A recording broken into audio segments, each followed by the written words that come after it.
Good evening, everyone. Thank you again for taking the time to join us, as today we will be learning on budgeting as we continue on the series. And today we're actually focusing more on the challenges that some of the participants raised on our WhatsApp group called Money Matters. And if you would like to join that WhatsApp group, just check our social medias, and the link to the WhatsApp group is also posted on our socials, and it will also be shared on this class on the chat. So if you want to have access to that WhatsApp group, please just click the link and join us as we continue learning more about money and having those conversations, uncomfortable conversations when it comes to money. So this session, like I mentioned, that it's going to be focusing more on the challenges that our participants within the WhatsApp group have pointed out. As usual, I will stop sharing my camera and then start jumping into the lesson as we actually start learning to do better with money, continuing on the budgeting chapter.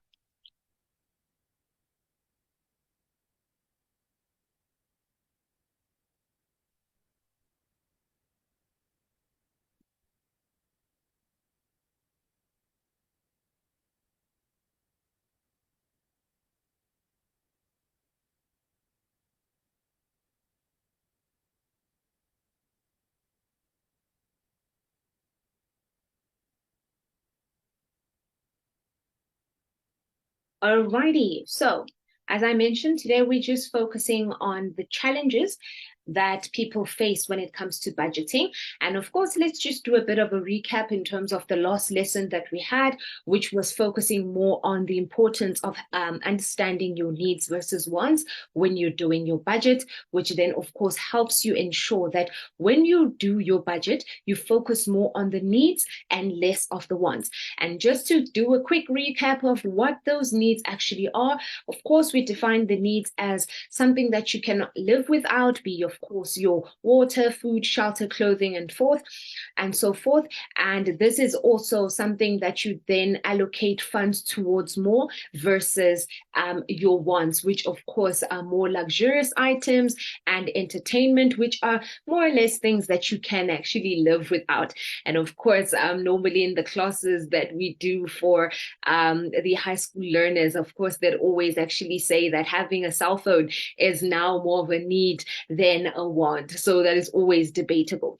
But remember, as mentioned previously, that what should actually guide you when it comes to your needs and wants, and for you to determine what your needs are and what your wants are on your budget, is affordability.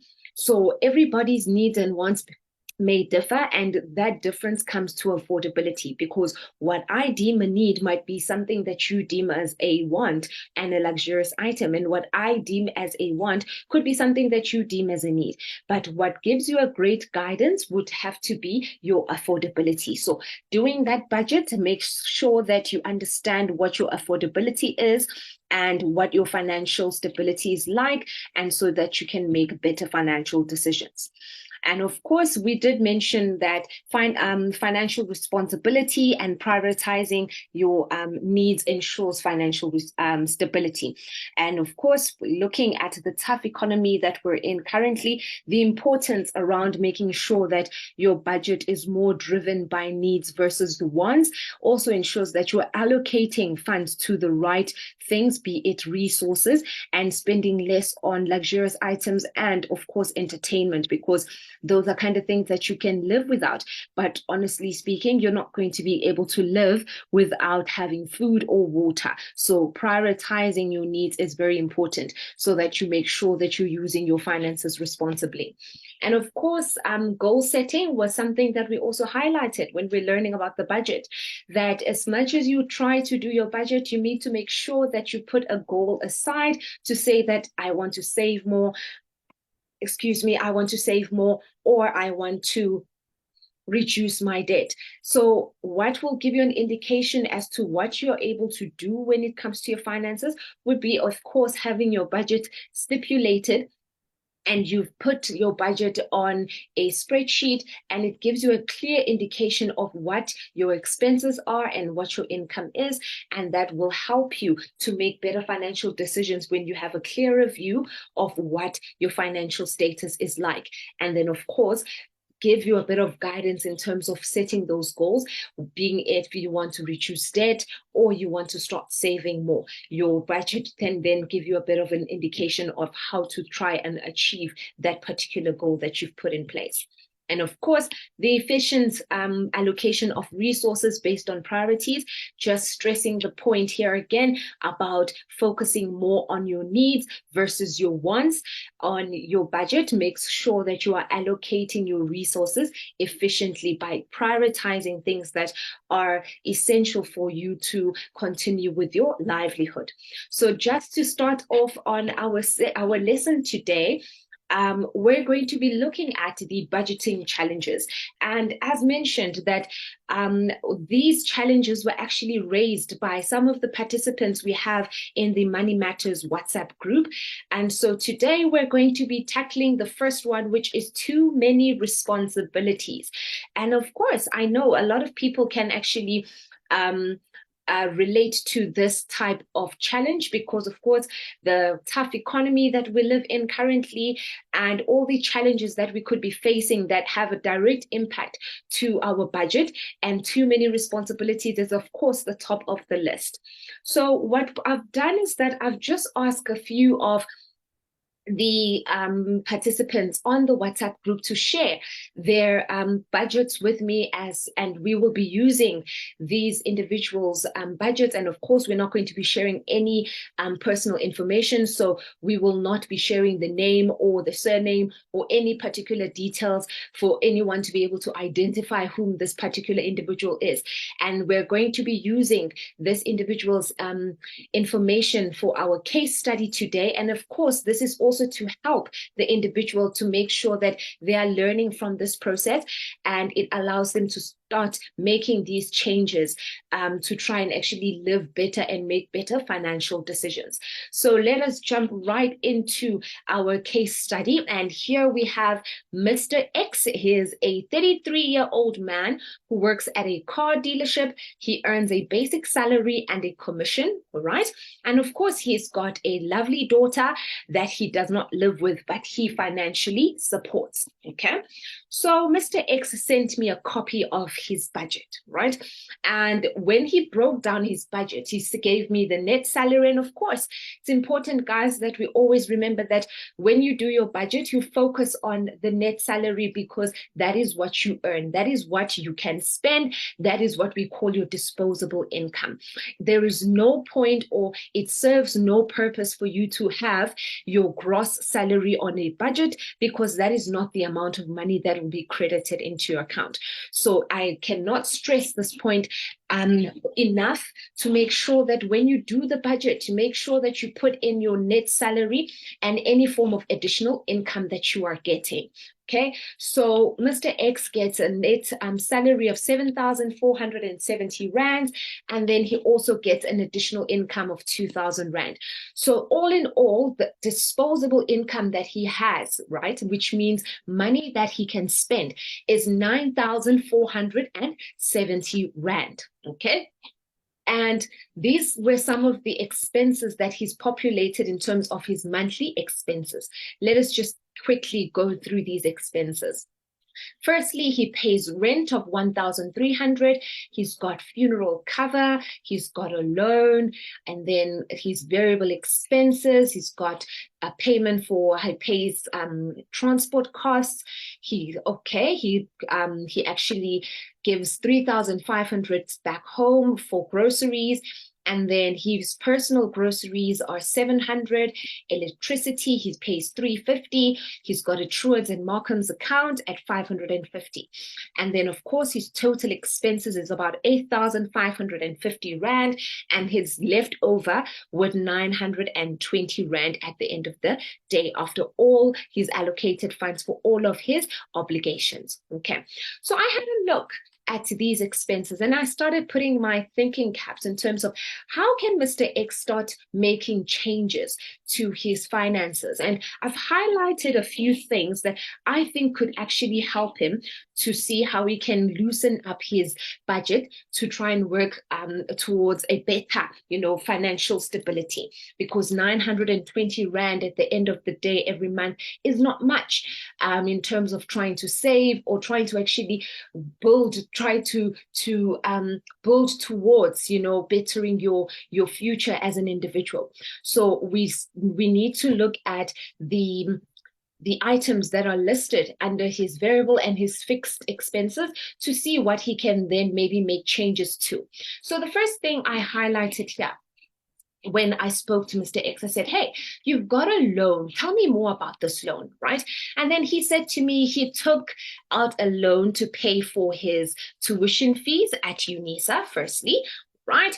And then I asked him, all right, what about these groceries that you pay 3,500 Rand back home? And then he said, no, I pay 3,500 because I'm the only one working. And of course, we understand the current situation we're in South Africa. This is not an unusual case where we have households that are being supported by one individual. Like, he's got his personal household, he still needs to support his daughter. Then on top of that, he still needs to look after his siblings and his parents back home.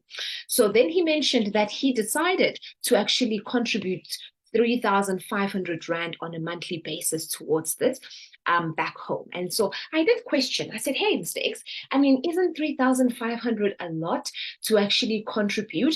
So I did want to poke and probe to find out the possibilities of trying to reduce this contribution that he makes back home. And of course, I didn't, I gave him a few things to think about, but he didn't give me a final answer as to what was the reason why he decided to contribute, more than 50% of his, almost 50% of his income towards contributing towards his family back home, right? So these are the three items that we're going to be focusing on, that I highlighted here to say that, hey, Mr. X, look at these items, and maybe by making changes to these particular items, you can actually start saving a little bit more when it comes to your budget. And by making these better choices, then it allows you to try and have a bit of more room when it comes to saving more money at the end of the month. All right. So let's just go through these three items that Mr. X has, that Mr. X contributes towards on a monthly basis. So the first one, right, is the student, the loan that he's taken to pay for his student fees. And this is amazing. I did commend Mr. X and said, hey, I'm glad that you are studying further, trying to better yourself. And this is, of course, going to help you to try and actually get yourself in a better financial position, because, you're studying further, and it opens up opportunities for you to be able to get a promotion at work or get other opportunities to work in other companies, because you've now added more skills to your knowledge base, of course, and makes you more attractive in the job market. So the earning potential has, your earning potential will definitely increase as you continue studying further. But then I questioned, I said, why did you take a loan, right? Because Mr. X just took a normal loan. So what I need to highlight here is credit options, right? Understanding the right credit option and taking and using the right credit option for the right reason. I say this because I'm not sure if individuals are aware of this, but banks normally offer a product called student loans, right? So these are loans that are specifically allocated for people to be able to use the funds to study further.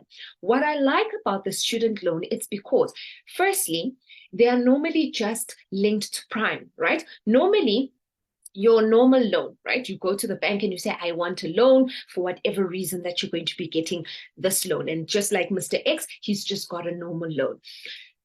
With the normal loan, that normal loan is prime plus an interest rate that the bank gives you based on your credit scoring, right? So currently, the interest rate is sitting at the prime lending rate currently in South Africa is sitting at 11.75%. So if you, let's say Mr. X's credit record is a bit, let's say it's not too good, and the bank says, okay, we will give you prime plus 6%, right? What does that mean? It means the bank will give him the loan 11.75% plus 6%, which then means he will then be paying 17.75% for the loan, right? Versus a situation if he gets a student loan for his studies. The student loan is only capped at a prime lending rate, meaning if you go to the bank and you say, I want a student loan, they will ask you, of course, for the particulars, your registration letter, and all the information that they would want for the processing of that loan. But the nice thing is that it comes in a standard prime lending rate, meaning you would be borrowing money from the bank, and it will be kept at prime, meaning in this instance, Mr. X will then only be paying 11.75% on the student loan versus the 17.75% on a normal loan. Right? So you see already the difference between the student and the normal loan. The benefit when it comes to student loan is that they keep it at prime lending rate, meaning they don't add any additional interest on that prime lending rate. So if the prime lending rate we are hoping, crossing and fingers and toes, and it reduces to a point where it was once 3 years ago, where it was once 10%, then it means you would just be paying 10% interest on that student loan, right? Another thing that people don't know about student loans is this. When you get a student loan, you're able to actually just opt to pay interest only, right? Unlike a normal loan. With a normal loan, when you take out the loan, you are forced to pay interest and the capital, right, that you've borrowed. So let's say Mr. X borrowed 20,000 Rand, right? And his installment, it's mentioned, he gave us his installment. Let's go back to his budget. Here is his loan payment, right? So let's say here, 850 Rand. This 850 Rand is the installment, right? Is the capital installment or capital repayment plus the interest repayment, okay? That is what happens with a normal loan versus a student loan. A student loan gives you an option to say, pay interest only, right? How does this work? The bank tells you that, okay, you're going to be doing a course at UNISA for the next 3 years. We will borrow you money to do your registration this year and pay for the fees this year. Let's say Mr. X says, okay, I need 50,000 Rand for my course this year, my 1 year, my 3-year degree. For the first year, I need 50,000. He goes to the bank, he borrows 50,000. The bank says, okay, Mr. X, do you want to pay interest and capital, or do you want to pay interest only? Then Mr. X can say, okay, no, let me pay interest only. What does that mean? Mr. X can then pay interest only for this 50,000 Rand, right, for the next 3 years until he concludes his studies, right? So if he's going to be studying for 3 years, the bank says, okay, we'll give you the student loan for 3 years. So for 3 years, he can be paying interest only, meaning, of course, the interest, let's calculate the interest at, if we calculate and say 10%, we put it at 10%, the prime rate is currently 11.75, right? And we say he's borrowed 50,000 Rand. So we're looking at, let's just do that calculation quickly, and we can just have a figure of what this would look like, right? We say he's borrowing about 50,000 Rand, right? And we say he's going to have the interest rate at 11.75. So if we get, he would only be paying about 400, nothing more than 400 or 500 Rand right? It's about 489. That's excluding the service fee, which is normally like 69 Rand, right? So he would possibly be paying maybe 500 Rand on interest only for a 50,000 Rand loan. But it means that he's not paying down the loan. The bank gives you this option because they understand that currently you are working and you are studying. You may not be able to afford to pay for the loan repayment right now, but once you finish your degree, the possibility of you getting a promotion and being in a better financial position puts you in a better position to start paying off the loan and the interest, right? So can you imagine if Mr. X was able to get himself a student loan? It means that he would possibly be paying half of this 850 on a monthly basis, which then means he's got a bit of wiggle room, right? It's now putting money back into his pocket in his budget and gives him a bit more flexibility. So that is how the student loan works. And that's why it's important to make sure that when you're going to get credit at any bank or any financial institution, you speak to a consultant at the bank to just get assistance with selecting the right credit product. And of course, the onus is always on you, because sometimes I get that the banks are busy and maybe you want to ask questions and they don't have time. So you've got Google. Why can't you Google what is the difference between a credit card and an overdraft? Google student loans and find out more about the credit options available for you before you make the decision to take a particular product. So just like Mr. X, he could have been saving money by getting the right product and borrowing money for the right reason, being, for example, not getting a loan to pay for his student fees, but rather getting a student loan and benefiting with the student loan product offerings. And that puts money back into his pocket. All right. So the next one that we are going to be looking at is, of course, the overcommitting. And for those that just quickly joined us, this is what Mr. X's budget looks like. And these are the three things that I highlighted that he could actually look at to try and minimize the financial burden that he has currently on his budget. So we've discussed the loan option and the importance of selecting the right product for the right reason. And now we're going to be looking at the second one, overcommitting, and that specifically speaks to the groceries that he sends back home, which amount to about 3,500 Rand, right? So overcommitting, right? And of course, the importance of not overcommitting, guys, and why I highlight this. When I spoke to Mr. X, I asked him, I said, who made the decision that you need to contribute 3,500 towards the groceries at home? And he said, I did. And I said, okay, what was the reason that you made that decision? And then he said, he's the only person currently working at home. And I understand this, right? I understand that a lot of households in South Africa are actually they have this kind of a situation. However, it's important to know what you can and cannot afford, right? Because you need to be able to make a budget and understand, in this budget, this is what I can afford, right? This is what I am suggesting to Mr. X in relation to the 3,500 that he's currently contributing at home, right?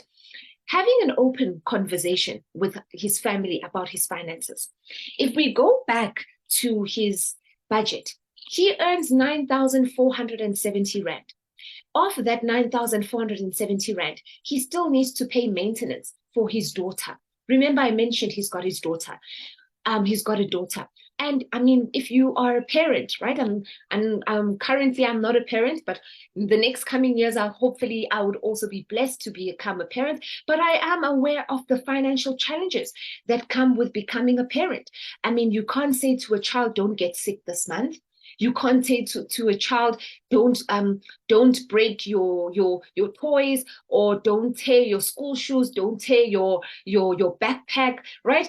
Because when kids are at a certain age, you have no control over how they do certain things unless they start growing up and they're becoming more responsible. So the financial challenges that you face, when you've got a child that is younger than 10 or even 10 is still a bit young. Let's just say younger than 12 years old, because at least a 12-year-old can comprehend better. You can be able to instill, some form of discipline and responsibilities, so people understand the financial burden that you could be under by the way they are actually carrying or treating the things that you purchase for them.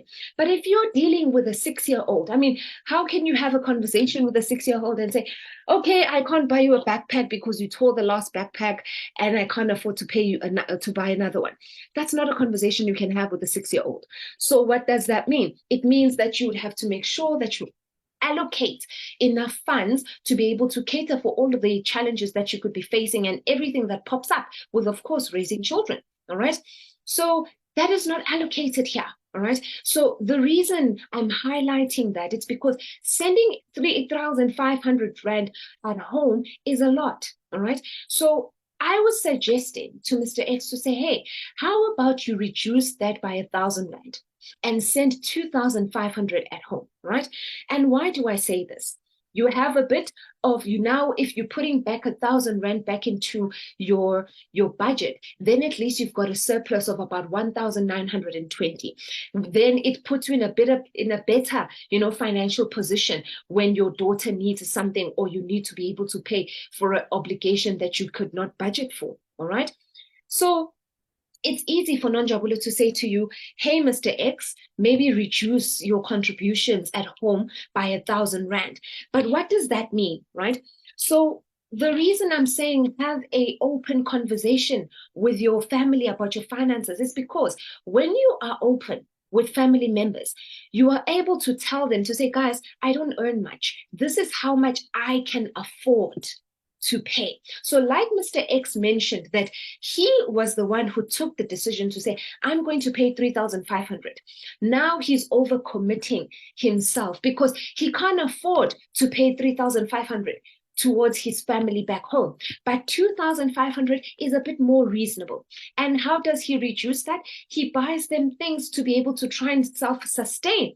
Yes, you can buy chickens, right? Chickens are low maintenance, if I can put it that way, because yes, it's livestock, but at the end of the day, chickens don't need a lot of runaround room. You know that you've bought chickens, they can sell the eggs, they can sell the chickens, right? To try and see how they can make money at home, and then it does not necessarily become a financial burden to you alone, firstly.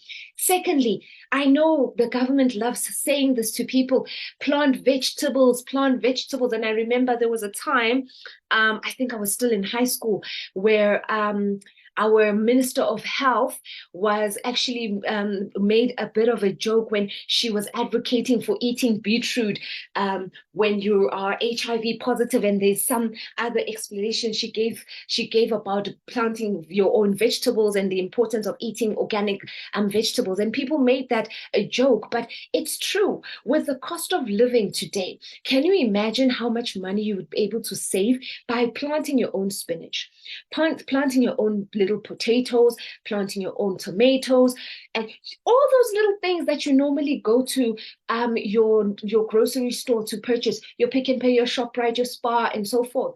All those vegetables that you normally consume, right, when you make your grocery list, why can you not plant those vegetables and be able to have your own vegetable garden? So that's what I'm saying to Mr. X. Firstly, try and actually help your family to be able to self-sustain. Be it you buy chickens for them to either sell the chickens or the eggs, right? So that they can be able to be making money on the side, on their own, and not necessarily relying on you to feed them every time. And that's why there's an English proverb that actually says, give a man a fish and he only eats a day. But if you teach a man to fish, he eats for a lifetime. So by empowering your family members also, you're also lightening the load and lightening the burden on yourself. So plant that vegetable garden, advocate for them to be able to plant vegetable gardens. I mean, but over Magwinya, I make fat cooks. They sell fat cooks. They eat. They are able to actually do something to be able to get money into the household, and they don't necessarily need to always be coming to Mr. X and say, "Hey, I need this," because he mentioned that you know what, Nonjabulo, aside from the 3,500 that I pay every month to them for groceries. Sometimes I get calls. They tell me that this is missing, that is missing. And guys, honestly speaking, if he's getting calls during the month after paying 3,500 to them, he's still getting calls to say, this is missing, we don't have electricity, this and this happened, that and that happened. Where is he going to get the money to be able to cater for that if he's only left over with 920 Rand, right? So that is why it's important to then rather start empowering family members so that they can be self-sustaining. That when you need to help them, you are not giving them money just to feed them, but you are empowering them so that they can learn to feed themselves. I know that the current economic climate, you know, that we're in South Africa and of course globally, but let's focus in South Africa currently, is that we have a high unemployment rate, and it's an old sad song that we keep singing, and we know things are not changing. But unfortunately, if you want change, you need to be the change. That's just the truth of the matter. So empowering yourself also and empowering your family members to be able to be self-sustaining so that it lessens the financial burden on you, because every time you give someone money, you are not empowering them. If that money is just going to be used for whatever they need to purchase, but you are empowering them in terms of giving them money because they are saying, I need to buy seeds, I want to start a garden, I need to buy this, I want to start that. That is something that is going to grow and it's going to help them self-sustain. And then you have less hands coming to you to ask for money, because now people have hands that are feeding them, that are helping feed them, right? So that is what you need to do. Empower your family members so that they can be able to be self-sustaining. And of course, yes, Black tax is real, guys. And like I'm saying, empowering your family members is important, because you can't be under financial constraint because of Black tax. And you cannot compromise your financial well-being because your family members are putting you under financial stress, because they need that, they want that from you. So having an open conversation, be like, guys, I cannot afford the expectations you have of me. This is how much I can afford. Because truth be told, right? I know this is going to sound a little bit funny, but truth be told, if you tell people, guys, I can't afford this, I can only afford to give you 2,500 Rand a month, how are they going to access that money if you are not the one transferring that money to them? So do you see why sometimes we are the ones who cause these problems by overcommitting? Right? We overcommit and we don't communicate. So by communicating with family members, we are able to tell them that the expectations you have, I really can't meet them right now. The job I'm working, I'm not earning the amount of money you think I'm earning. This is how much I can afford. I am also studying because I want to better myself so I can help grow and put this family and put myself in a better financial position. Because if Mr. X can't change his current financial situation, then it's going to get to a point where he can't afford to continue with his studies, right? And then what is that going to do? It means that he's not going to be having any prospects to try and better himself. So why should your financial well-being and your prospects of bettering yourself be put under constraint and risk because you are not able to just sit your family down and tell them, guys, this is the current situation I'm in. Everybody knows the cost of living is high. Everybody knows that fuel prices are high, which means if fuel prices are high, my transport money increases. I cannot not go to work, right? I can't say, okay, I'm not going to work because I don't have enough money for transport. If I don't go to work, I don't get paid. If I don't get paid, everybody does not eat. So when you try and sit down with family members and make them understand that, listen, by you putting me under this financial pressure, you are hindering my progress. And my progress is being hindered, it means you are hindering our progress as a family. So it's important. Having open conversations with family members is very important. So everybody understands this is where I am financially, that's where I'm trying to go, and this is how you can help me by lessening the burden on me financially, by you planting a garden, you getting a pattern, you going to a neighbor and offering your assistance in terms of volunteering. A lot of people, forget this day and age that, sometimes getting a job is not just about applying online. Sometimes it's just merely being able to go to a particular place and say, can I volunteer? I find a place where I can walk to. Can I volunteer here? I come in, I sweep, I do whatever. Do you think the next time that manager has a opened position, you're not the first person they're going to think about? Of course, you're going to be the first person because you've been there. You were able to invest your time for for a particular period without getting any salary. And you've shown them your commitment. Why would they risk hiring some lazy person who would come in and not be able to do the work that you are currently doing and not have the work ethic? Because by you volunteering, it shows work ethic. So sometimes you need to then have those kind of conversations. And it's not easy, it's hard, because sometimes when you speak to people who are unemployed, you make them feel as if you are telling them that they're lazy, but it's the truth. Sometimes sitting and applying online does not work. Go to a store or wherever that you see that this is where I potentially want to work. Make sure that you try and see how you can minimize the costs of going to that place. Volunteer your time. It will also be less frustrating to you as that particular individual. Those are the kind of conversations you should be having with the family members so that you try and minimize the overcommitment or the financial burden that they're currently putting on you as an individual, because you are the sole breadwinner in the household. So you try and make everybody understand that, listen, just because I am the only one getting a paycheck, it does not mean I am the last hope. Everybody has opportunities to do something to try and help the family be in a better position. The question is, what are you willing to do to help the family, right? And those kind of conversations are only going to happen if you are the one to start those conversations, all right? So the third thing that I noted, right, is the Truwords and Markham's account. And I'm highlighting this because Mr. X, I was thinking to myself, does Mr. X not know that, Truwords, meaning the TFG group, which means the Truwords, your Truwords, your identity, your Markhams, right? They all fall under TFG.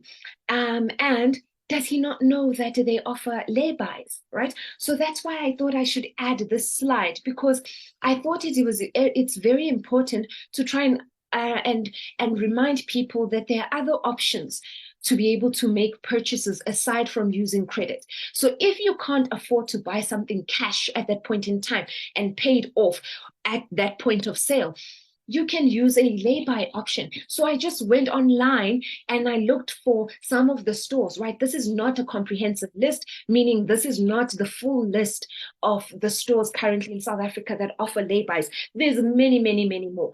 And the beauty of a lay-by, what does it do? It allows you to put those items aside for a period between 3 to 6 months, right? And in that period, there is no interest, right? You are not paying any interest. You pay the monthly installments until you pay off the item. So let's say Mr. X went to Markham's and he wanted to buy a few clothes for work, and those clothes came up to 2,000 Rand. And he says, I don't have cash right now to pay for the 2,000 Rand's worth of clothes. Can I put a deposit of 500 Rand?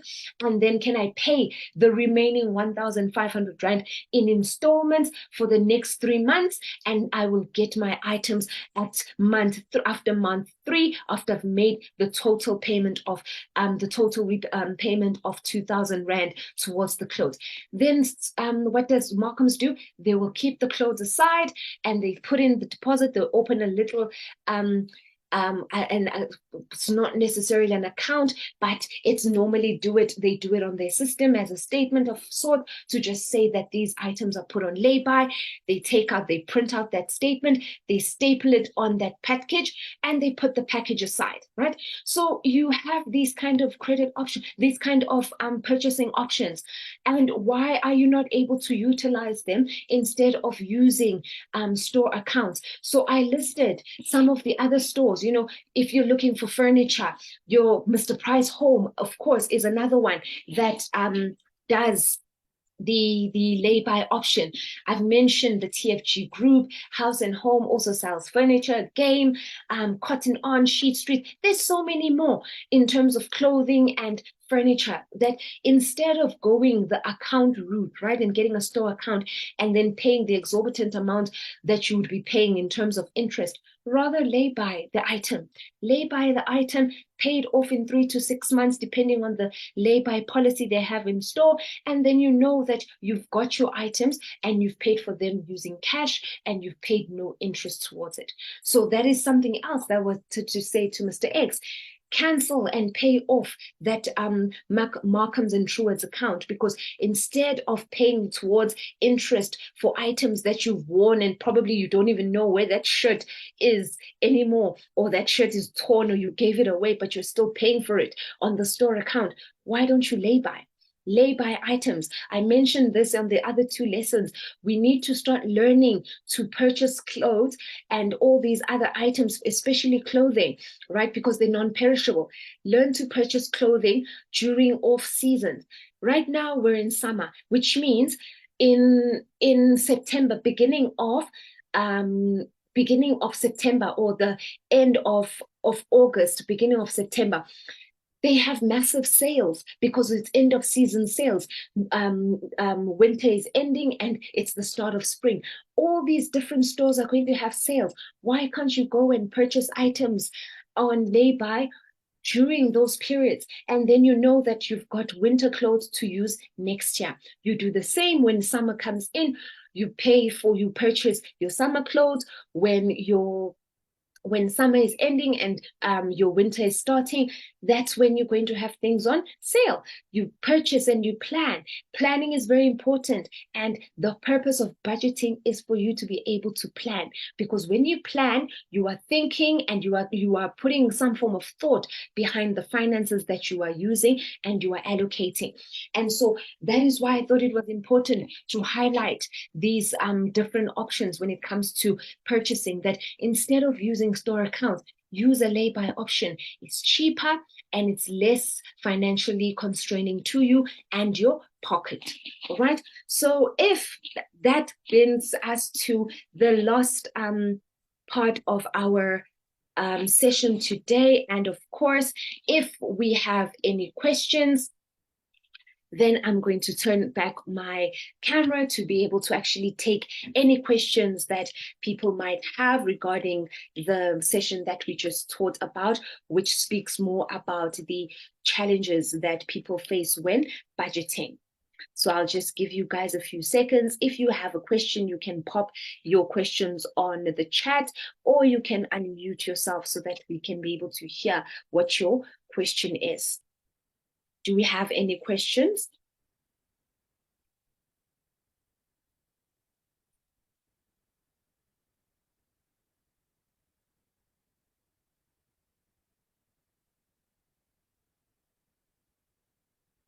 Okay, I don't see any questions on my side. So if we have no questions, then I will call this lesson to a close and just mention just once again that if you want to be able to be part of our Money Matters WhatsApp group, just click on the link on the chat so that you can join the WhatsApp group. And of course, that's another opportunity for us to be able to tackle specific challenges. Like I said, that the challenges that we're discussing today, which was firstly too many responsibilities, was one of the challenges that were raised by our participants on the Money Matters group. And of course, in the next two coming sessions that we're going to be having, we'll also then be focusing on the two other challenges that people raised on the WhatsApp group. And so we will be further dissecting those challenges and trying to see how you can work around them to make sure that they don't financially constrain you when it comes to budgeting. But I want to take this opportunity to just say thank you for your time, and let's just try and make better financial decisions as we plan for 2024 and onwards, to try and see how we can better ourselves as a people and see how we can manage money better. Thank you so much and have a good evening. Bye.